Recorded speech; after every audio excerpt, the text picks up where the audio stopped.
Hey everybody, it's Jen. Welcome to my channel. As many of you know, I am a CARC, I'm a CRPA, I'm a woman in long-term recovery. If you look in my description box down below, you will find my link to my Amazon wish list, which I use to help people in my local area who are struggling. And you will also find a link to my merchandise, my Patreon, some documentaries that I was involved in, and just a whole bunch of other, goodies. So today was kind of crazy for me, and I just realized, like, oh my god, it's 4:30 and I don't have a video for tomorrow. So here I am. I'm actually sitting waiting for Jared to, he's getting an estimate for a tree job, even though we have like 12 feet of snow on the ground, but whatever. I mean, cool. So yeah. So a little recap.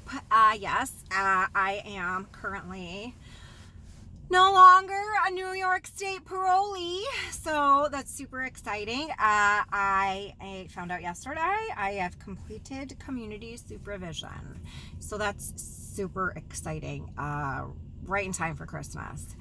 Yes, Bella does know. I think she's nervous, actually. I think she's apprehensive. She doesn't want anything to happen to me, and I think she knew parole was she doesn't see all the good deeds that I do and that I've changed because, well, she's 8. She just remembers her mommy doing bad things and then going away. So she's a little apprehensive, but she was happy. She was like, good, I'm happy for you and whatnot. I think once she sees her bedroom being made up and I ask her to pick out bedding and things like that, I think she'll be way more excited.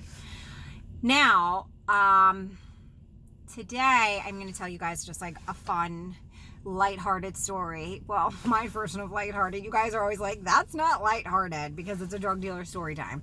And it's actually like, now I can laugh about it, but thinking back, it was a bad situation. So, this dude that Jared and I used to deal with, that we considered a friend, because that really doesn't exist when you're doing those things, calls us up and was like, this dude's down from Syracuse. He's got some really good shit. He's got like 4 grams left. He was like, I can arrange for, us to go meet him. I'll go with you guys.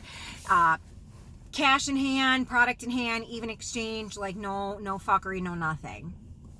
All right, so I'm like, absolutely, I'll take all 4 grams. So we go to Norwich, which is another county over from us, and we get there, and Jared and I sit down on the girls' couch, and homeboy that introduced us was like, I have to run to the gas station with my friend. You needed like gas, cigarettes, whatever. So we were like, all right, cool. We're sitting there, we're talking to her, and all of a sudden, like, things are just taking like an extra really long time, and like it's just getting like weird. And she's like, yeah, he's not here. And then all of a sudden he walks down from like upstairs and out the door. Like, it was just a weird vibe. But then again, everything that has to do with meth is a weird vibe, right? So, he goes outside and Jared goes, he doesn't want to talk to me. He only wants to talk to Jared. And I'm like, usually it's the complete opposite. It was just really weird. So all of a sudden he's like, I'm going to McDonald's because McDonald's is up the road. And I'm like, bro, you want this cash or what? Like, I got shit to do. Like, I need to go home. Like, do you want this cash or not? And what he didn't realize is we came 2 cars deep. So I went in on this deal for, excuse me, it was like 4 grams for $500, right? I should have known. But friends of ours that we normally dealt with that were out too, because the feds had just busted our main people, were like, please, if you get anything, we'll go in on half with you, whatever. And I was like, all right. I was like, I don't really need these 2 grams, but I'm gonna take them because things are about to dry up because our people just got busted by the feds. So I was like, there's 4 grams, we'll split it 50-50. You take 2, I take 2, we'll pay $250, you pay $250. Cool. And they were like, yeah, absolutely. So they were sitting across the street.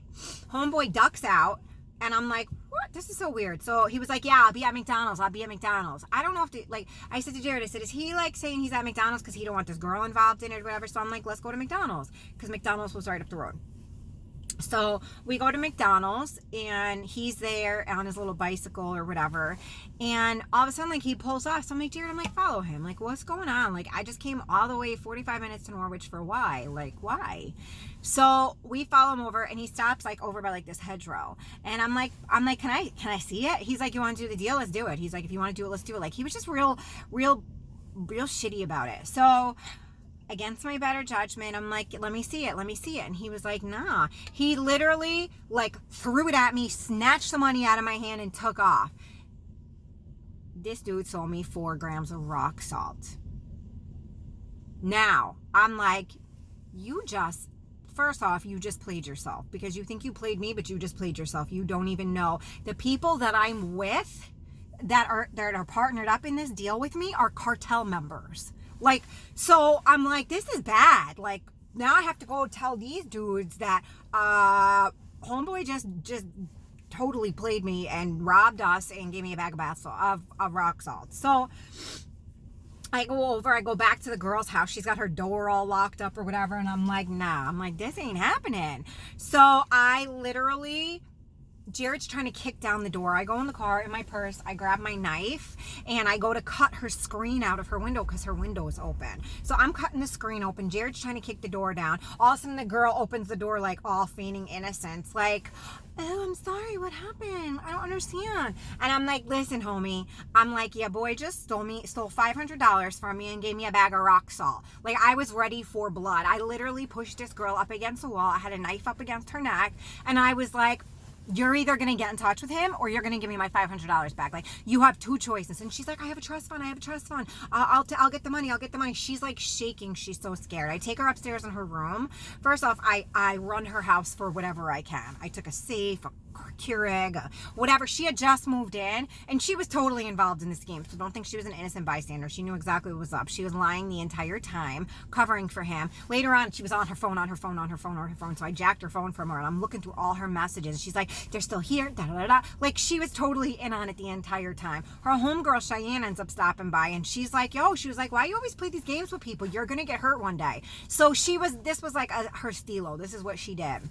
So finally, after probably an hour, she's like, all right, what I'm going to do is I'm going to send myself a Western Union. She's like, because that's the only way I can get money. I can get money off my card. So she sent herself a Western Union. And with this Western Union, she had to like find her ID. She couldn't find her ID. So I'm like, well, let me help you find it. I go upstairs in her bedroom. I flip over the mattress. I'm looking through the closet. She's telling me she don't know who this man is from a hole in the wall. She don't know his name, his full government, his this, his that, where he resides, none of that. So I see a bag in her closet, so I open up a bag. There's his ID, his DSS card, pictures of his kids, all his shit. Like, he was a known piece of shit. He was not from Syracuse. Like, she totally played my friend as well. So, I take all his ID. Mind you, I find her ID, like 3 of them. So I'm like, here you go. Which one do you need? So we have to take her over to Tops, which is like a local grocery store over in Norwich. We take her over to Tops. Jared takes her inside. I take her phone and I'm looking through her phone. So now I'm messaging the kid, pretending like I'm this girl, saying like, oh my God, they're telling me this, they're telling me that. I was just making shit up. Like, I was feeding off of whatever he was saying. So Jared takes her in Tops. Literally, as Jared is walking in with this chick, the mother of his children is walking out. He messages me. He was like, you are never going to believe who's here. And I was like, of course. Of course. So I take a picture of her messages between her and this guy on my phone, and I forward it to Jared so he can see it. So he's in there with her, and he's asking her questions like, now homegirl knows I have her phone. She unlocked it for me. And he's asking her questions like, whatever I'm sending him about the tech, like whatever text I'm sending to him, he's playing, like detective with it and asking her questions. And she has no idea whatever she's answering him, like, honestly. she's like, please, she was like, my parents are coming with my son to the house. I haven't seen him. I just got out of jail. The only reason why I even have an apartment is because I have a trust fund and da da da da. So he's like, baby, he's like, look through her messages, see if her parents are bringing her son. So I looked through her messages and I'm like, yeah, I'm like, they're actually waiting for her to message them back, and they're bringing her son over for a visit. Like, she really did just get out of jail or whatever. And I'm like, she's got this dude who's robbing people staying with her, and her 5-year-old son is coming over. I mean, not like I was one to judge, because I was a much better parent when I was doing that. I wasn't. But I mean, even I knew, don't rob people in your home where they know where you live so they can come back.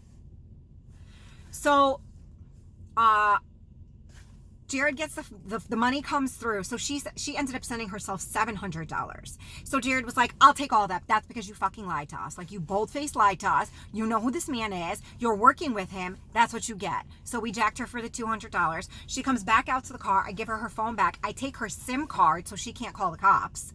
So she has no service. So I give her car back. We drop her off. We get our people. We give our people back their $250. We ended up making $200 on the deal. They got to connect in the meantime, so we gave them our $250 for them to go pick up. So they ended up picking up, but they were like, yo, they were like, you totally earned our loyalty. Like, we saw how you handled that situation. Like, we pulled up on these people like we were the feds, like, straight up gun blazing. I had a knife to this girl's throat. Like, do not play, don't rob me. Don't play me. So it was absolutely insane. So we ended up, it took us all day, but we made an extra $200 off the deal, and we ended up getting shit anyway. But it was just a crazy situation. Like, this girl literally jeopardized herself and her child. Thank God, like, I'm a mom, and I was able to be like, you know what, let me look through this girl's phone and see if she's actually telling the truth, because her child would have been hurt. God forbid if I would have let these dudes handle it, because they were like, all right, we're going to give you a chance to get our money back. If you start having a hard time, we're going to step in and handle it. Can you imagine what would have happened if they would have kicked in the door and she was there with her 5-year-old kid and her parents? Like, it was just a bad situation all the way around. Anyway, that's my little lighthearted story for the day. I know it's not really lighthearted, you know, but I want to wish you guys all an extremely Merry Christmas. A happy Kwanzaa, happy Hanukkah, whatever it is you celebrate. I'm sorry I'm not up on all the traditions and holidays, but whatever it is that you celebrate with your family, I want to wish you guys all the best. I love each and every one of you. I hope you have a really safe holiday. Don't do silly things. If you need me, please reach out. I'm just one message away. I absolutely love you all. Thank you so much for the support and good wishes, and being as excited and as happy and as proud as I am that I've completed parole. And I will see you guys in a couple of days. Bye.